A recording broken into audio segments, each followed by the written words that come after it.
नमस्कार। आओ हम जीना सीखें इस पुस्तक का 8वां चैप्टर कैसे सहें। कैसे खाएं, कैसे बोलें, कैसे सोएं आदि प्रश्नों की तरह कैसे सहें यह भी एक महत्वपूर्ण प्रश्न है। सहना सुखी जीवन की एक अनिवार्य अपेक्षा है। वास्तव में जो सहना जानता है वही जीना जानता है। जिसे सहना नहीं आता वह न तो शांति से स्वयं जी सकता है और न ही अपने परिपार्श्व के वातावरण को शांतिमय रहने देता है। जहाँ समूह है वहाँ अनेक व्यक्तियों को साथ में जीना होता है। जहाँ दूसरे के विचारों को सुनने, समझने, सहने और आत्मसात करने की क्षमता नहीं होती वहाँ अनेक उलझनें खड़ी हो जाती है। जितने भी कलह उत्पन्न होते हैं, चाहे वे पारिवारिक हो या सामाजिक, उनके मूल में एक कारण है असहिष्णुता। मनुष्य में दो प्रकार की वृत्तियां होती है। कुछ व्यक्ति ऐसे होते हैं जो नैसर्गिक शांत प्रकृति वाले होते हैं, प्रत्युष्काय होते हैं। उनके सामने कितनी ही प्रतिकूल स्थिति क्यों न उत्पन्न हो जाए, उनके साथ कैसा भी अप्रिय व्यवहार क्यों न कर लिया जाए, वे प्रायः कुपित नहीं होते। ऐसे व्यक्ति परिवार और समाज के लिए आदर्श होते हैं।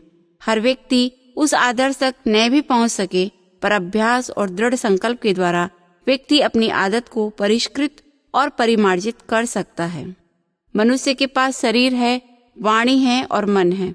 जैन दर्शन की भाषा में इन तीनों की प्रवृत्ति का योग कहा जाता है। इन तीनों का आलंबन लिए बिना शुभ या अशुभ कोई प्रवृत्ति नहीं हो सकती। सहनशीलता और असहनशीलता की अभिव्यक्ति का संबंध शरीर, वाणी और मन तीनों के साथ है। शारीरिक सहिष्णुता। सबसे पहले हम शरीर को लें। कुछ व्यक्ति शरीर से बहुत कठोर श्रम कर लेते हैं और कुछ व्यक्ति ऐसे होते हैं जो थोड़े से श्रम से भी थकान का अनुभव करने लग जाते हैं।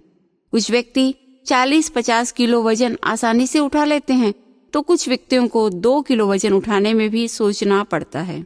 किसान खेतों में काम करता है, न धूप की परवाह करते हैं न छांव की, फिर भी वे स्वस्थ रहते हैं। इसके विपरीत जो एयर कंडीशन में रहने के अभ्यस्त हैं, वे थोड़ी सी भी मौसम की प्रतिकूलता होते ही बेचैन हो जाते हैं। ऐसा क्यों? इसके पीछे अनेक कारण हो सकते हैं। कुछ अंशों में अभ्यास की कमी भी एक कारण बनती है। एक तथ्य है कि शरीर को जिस स्थिति में और जिस वातावरण में रखा जाता है वह वैसा ही बन जाता है। एक बार सुविधा की स्थिति में शरीर को रख लेने के बाद कठोरता को सहना मुश्किल होता है। कहा जाता है एक बार अकबर और बीरबल घूमने निकले। जंगल में काफी दूर चले गए। उन्होंने देखा एक लड़का पथरीली भूमि पर आराम से सो रहा है। बादशाह के मन में एक जिज्ञासा पैदा हुई। बीरबल से पूछा, बीरबल, यह कैसे संभव है कि एक व्यक्ति ऐसी उबड़ खाबड़ पथरीली भूमि पर सोए और आराम से नींद आ जाए? बीरबल ने कहा, जहाँपनाह, इसमें कोई आश्चर्य की बात नहीं, यह तो अभ्यास की बात है। शरीर को जैसा अभ्यास दिया जाता है वह वैसा ही बन जाता है। प्रारंभ से ही कठोर भूमि पर शयन करने का अभ्यास ही है, उसे नींद लेने में कठिनाई नहीं होती। बीरबल की बात बादशाह को समझ में नहीं आई। बादशाह ने बीरबल को अपनी बात प्रमाणित करने के लिए कहा। बीरबल बोला, जहाँपनाह, मैं अवश्य अपनी बात को प्रमाणित करूंगा। बीरबल ने लड़के को जगाया। लड़का गहरी नींद में सो रहा था। बड़ी मुश्किल से जागा। बीरबल ने कहा, बच्चे, तुम हमारे साथ चलो, हम तुम्हें महल में रखेंगे, अच्छा खाने को देंगे, सोने के लिए मुलायम गद्दे देंगे। बच्चा खुशी खुशी साथ चलने के लिए तैयार हो गया। लड़के को बादशाह के महल में रखा गया। 6 महीने वहां रहा। सुकोमल मखमली गद्दों पर सुलाया गया। बड़ी मस्ती की नींद लेता रहा। जगाने पर भी मुश्किल से ही जागता। एक रात बीरबल ने बादशाह की अनुमति प्राप्त कर उसके गद्दे के नीचे 2-4 पत्थर के टुकड़े रख दिए। लड़का सदा की भांति सोया, पर आज वह पूरी रात नींद नहीं ले पाया। क्षण भर के लिए भी उसकी आंखें निमीलित नहीं हुई। प्रातः बादशाह ने बच्चे को अपने पास बुलाकर पूछा, क्यों, नींद तो अच्छी लेते हो? बच्चा बोला, जहाँपनाह, इतने दिन तो नींद बहुत अच्छी आई, पर आज की रात तो बहुत बुरी बीती। एक क्षण के लिए भी मुझे नींद नहीं आई। पता नहीं बिछोने के नीचे क्या था, मेरा तो सारा शरीर दर्द करने लगा।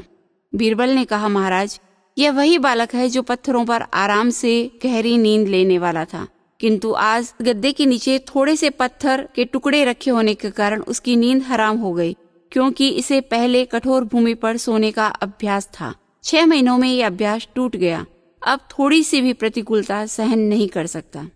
मौसम बदलता रहता है, हर मौसम को शरीर झेल सके ऐसा अभ्यास होना चाहिए। सर्दी के दिनों में कुछ संत जुकाम के भय से गला बांध लेते हैं। गुरुदेव तुलसी कहते थे ऐसा करना ठीक नहीं है। गले को बांध कर रखने से गला ठंडक झेलने का अभ्यास छूट जाएगा, प्रतिरोधात्मक शक्ति कम हो जाएगी, फिर थोड़ी सी ठंड हवा गले को लगी कि गला खराब हो जाएगा। ऐसा भी देखा जाता है जो जितना अधिक ठंडक या गर्मी से बचाव करते हैं वे उससे उतने ही अधिक प्रभावित होते हैं। इसी तरह चलने की बात है। कुछ व्यक्ति 20-25 किलोमीटर पैदल चलकर थकान का अनुभव नहीं करते, जबकि कुछ 2-3 किलोमीटर भी मुश्किल से चल पाते हैं। मानसिक सहिष्णुता। शरीर की तरह मन को भी सहने का अभ्यास होना आवश्यक है। मानसिक सहिष्णुता तनाव, घुटन, कुंठा, उच्छृंखलता, अनुशासनहीनता आदि को जन्म देती है। जहाँ मन की असहिष्णुता चरम सीमा पर पहुँच जाती है, वहाँ आत्महत्या, परहत्या जैसी जघन्य घटनाएं घट जाती है। वर्तमान युग में असहिष्णुता की दर बढ़ती जा रही है। एक छोटा सा बच्चा भी तनाव की भाषा समझने लगा है। एक बहन बता रही थी कि महाराज, मेरा लड़का 5 वर्ष का है। जब वह पढ़ाई करता है तो उस समय उसे 1 गिलास पानी लाने को बोल दूं तो कहेगा, मम्मी मुझे पढ़ाई में डिस्टर्ब मत करो, मेरे टेंशन हो जाता है। मानसिक अहिष्णुता आपसी मैत्री की सरिता को सुखा देती है। पिता पुत्र, सास बहू, देवरानी जेठानी के झगड़ों की बात ही क्या, पति पत्नी के रिश्तों के बीच भी दरारें पड़ जाती है। आवश्यक है मानसिक सहिष्णुता का विकास हो। मानसिक सहिष्णुता टूटे रिश्तों को जोड़ती है, गांवों पर मरहम करती है, स्नेह की सरिता बहाती है और भाईचारे की फसल उगाती है। वाचिक सहिष्णुता। सहिष्णुता का एक प्रकार है वाणी की सहिष्णुता। जो व्यक्ति वाणी पर अंकुश रखना जानता है वह असत्य भाषण से तो बचता ही है, आवेश और उत्तेजनापूर्ण भाषा पर भी नियंत्रण कर लेता है। वह कठोर भाषा नहीं बोलता है, किसी के दिल को दुखाने वाली अप्रिय कटु बात नहीं बोलता। भाषा का असम्यक प्रयोग संबंधों में दूरियां बढ़ाता है। चिंतन और विचार पूर्वक व्यक्ति अपनी जुबान को अपने वश में कर सकता है। बहुत बार छोटी सी बात जब झगड़ों का रूप ले लेती है तो व्यक्ति ये सोचने पर विवश हो जाता है कि मैं नहीं बोलता तो क्या नुकसान था, इस बात को मैं शांति से भी तो कह सकता था। क्रोध या उत्तेजना का सहारा मैंने क्यों लिया? दूसरे के विचारों को मैं अपने ऊपर हावी होने नहीं देना चाहता, तो अपने विचारों को दूसरे पर थोपने का मुझे क्या अधिकार है? इस प्रकार प्रशस्त चिंतन करता हुआ व्यक्ति अपनी वाणी और सहिष्णुता को बढ़ा सकता है। क्रोध से बचें। प्रश्न होता है कि कोई भी व्यक्ति क्रोधित होना नहीं चाहता, फिर भी क्रोध क्यों आता है? क्रोध 2 प्रकार का है। एक क्रोध मात्र दिखावटी होता है, मन में क्रोध के भाव नहीं होते, मात्र भाषा में कठोरता होती है। जो अनुशासित होते हैं, बड़े समुदाय का नेतृत्व करते हैं, उन्हें कई बार कृत्रिम रोष दिखाना पड़ता है। हालांकि बिना कठोरता के भी काम चल सकता है, पर अनेक बार अनुशासनात्मक कार्यवाही करते समय लाल आंखें दिखानी जरूरी हो सकती है। कठोर भाषा का सहारा भी लेना होता है। इसके पीछे पवित्र उद्देश्य रहता है, सामने वाले व्यक्ति को सुधारना। गुरुदेव तुलसी को मैंने निकटता से देखा। उनका अनुशासन कठोरता और कोमलता दोनों का संगम था। उनका मानना था रोगी को देखकर दवा दी जाती है। दवा कड़वी भी हो सकती है और मीठी भी हो सकती है। लक्ष्य एक ही है, रोगी रोग मुक्त हो जाए। जिस व्यक्ति में कमजोरियां हैं उसे ठीक करना है। ठीक करने में अनुशासता को भी कहीं वज्र की तरह कठोर बनना होता है तो कहीं फूल की तरह मृदु बनना होता है। यह क्रोध अप्रशस्त नहीं कहलाता। जिस क्रोध में व्यक्ति स्वयं का भान भूल जाए, विवेक खो दे, वैसा क्रोध सबसे अधिक घातक होता है। इससे दूसरे का नुकसान होता है या नहीं, क्रोध करने वाले का तो अहित हो ही जाता है। क्रोध से बचने के अनेक उपाय हो सकते हैं। एक उपाय है, जिस समय क्रोध आए उस समय व्यक्ति 10 मिनट का मौन कर ले। मौन क्रोध को विफल करने का बहुत अच्छा उपाय है। गुरुदेव तुलसी इस संदर्भ में एक कहानी कहा करते थे। माता पिता की इकलौती लड़की थी। माता पिता के अतिरिक्त प्यार दुलार ने उसे उच्छृंखल बना दिया। वह जिस किसी के सामने कुछ भी बोलने में संकोच नहीं करती। ईंट का जवाब पत्थर से देने में माहिर थी। वह ससुराल गई। सारा परिवार उसके अशिष्ट व्यवहार से तंग आ गया। वह स्वयं भी दुखी हो गई। उसे ससुराल का हर सदस्य बुरा प्रतीत हो रहा था। व्यक्ति की आंखों पर जैसा चश्मा होता है, उसे सारा दृश्य वैसा ही दिखाई देता है। वह एक बार पितृगृह गई। पिता ने पूछा, बेटी ससुराल कैसा लगा?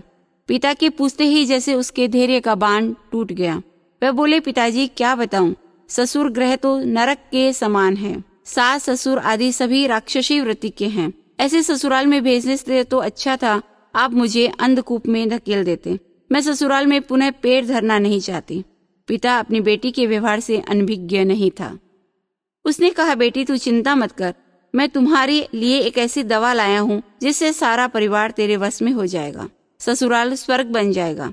जब ससुराल जाने का समय आया तो पिता ने उसके हाथ में मीठे पानी से भरी हुई एक बोतल देते हुए कहा, बेटी यह दवा है। जिस समय गुस्सा आए उसी क्षण उस दवा का एक घूंट मुंह में लेना और ध्यान रहे उसे निगलना नहीं है। लगभग 10 मिनट मुंह में रखने के बाद उसे थूक देना है। लड़की ने वैसा ही किया। जो ही क्रोध का प्रसंग उपस्थित हुआ वह मुंह में दवा डाल लेती। धीरे धीरे क्रोध अपने आप शांत हो जाता। कुछ समय बाद पिता के पूछने पर उसने ससुराल को स्वर्ग तुल्य बताया। यह सब कैसे हुआ? क्रोध पर विजय पाने से। मौन क्रोध पर विजय पाने का एक महत्वपूर्ण उपाय है। यह संभव न हो तो उस स्थान से उठकर अन्यत्र चले जाने से भी क्रोध शांत हो सकता है।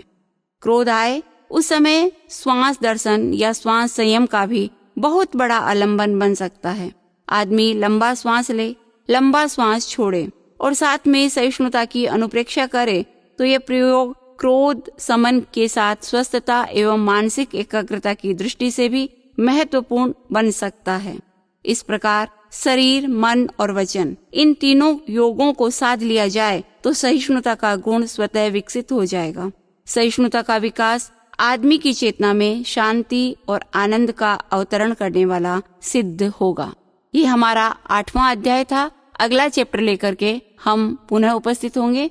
बहुत आभार, धन्यवाद।